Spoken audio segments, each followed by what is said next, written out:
This video is going to walk you through the day-to-day use of interventions for schools, which includes scanning students, looking students up, managing student outcomes, as well as running reports.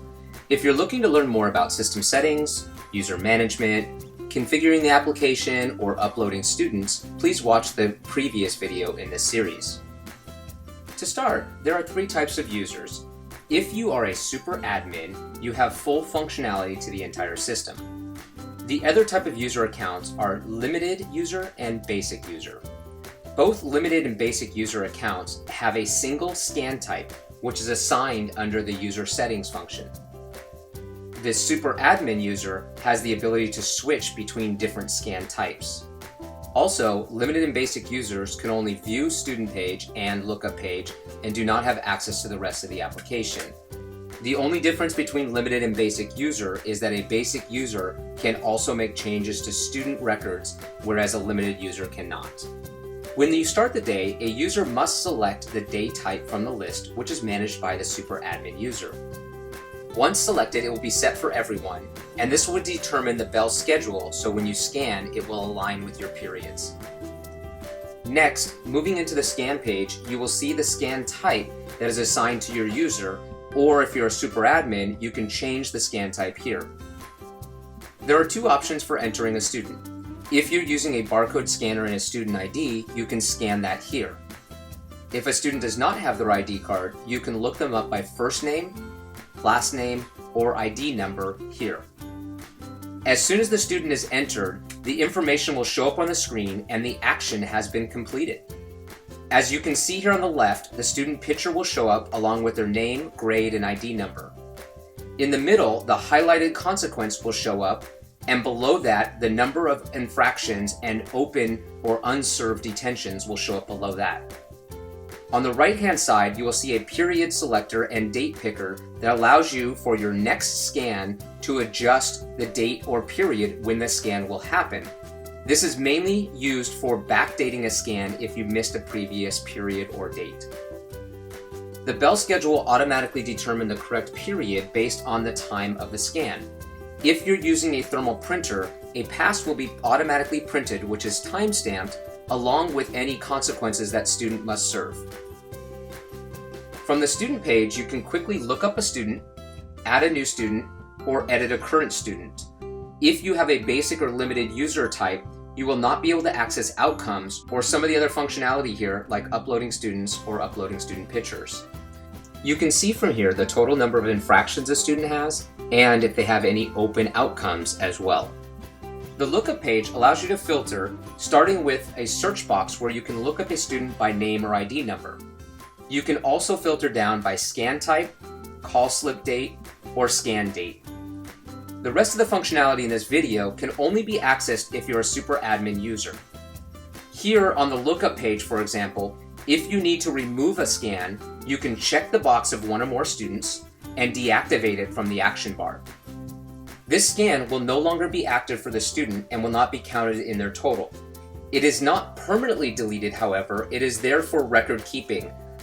If you do want to, however, go back and permanently delete this record, you can go to the View Inactive, check the box, and click either Delete, which will permanently delete it, or you can reactivate it if you did that by mistake. The outcome page has options on top to filter down by student, grade, scan type, severity, and outcomes, and you can use any combination of these options. Checking one or more records will bring up the action bar, which will allow you to change the status of that student's outcome. For example, if you have a conversation with a student and decide to waive their current detentions to give them a clean start, you can change their status to waived. Also, you will notice the call slip button becomes active when you check at least one student record. This is most commonly used to create a call slip for students to detention. The way our system works is you must first filter down to the list of students you want to serve detention. Then generate the call slip for them.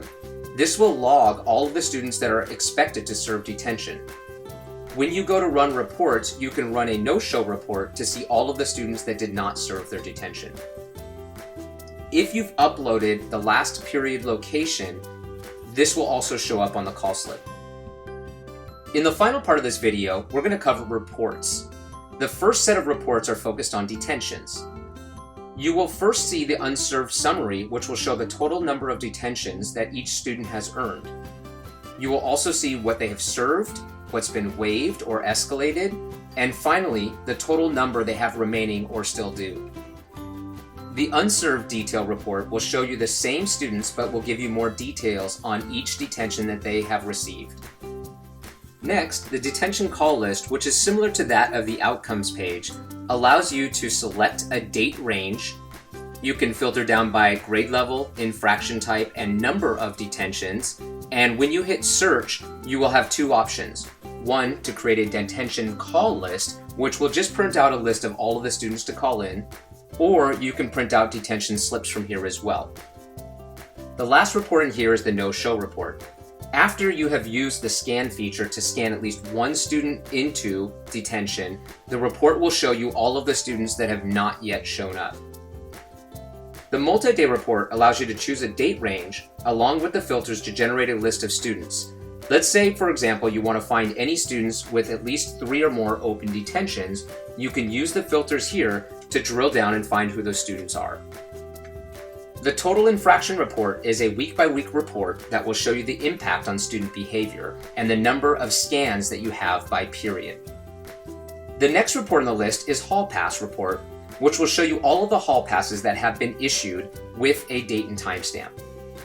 To use the system to generate hall passes, you will use the same scan screen as before, but you will have the option of hall pass. When you scan a student, it will immediately print out a pass, which is also time-stamped, so that student can return back to class. Going back into the reports, the last one here is your zero infraction report. This will produce a list of all students that have no infractions. Well, that covers the day-to-day use of interventions for schools.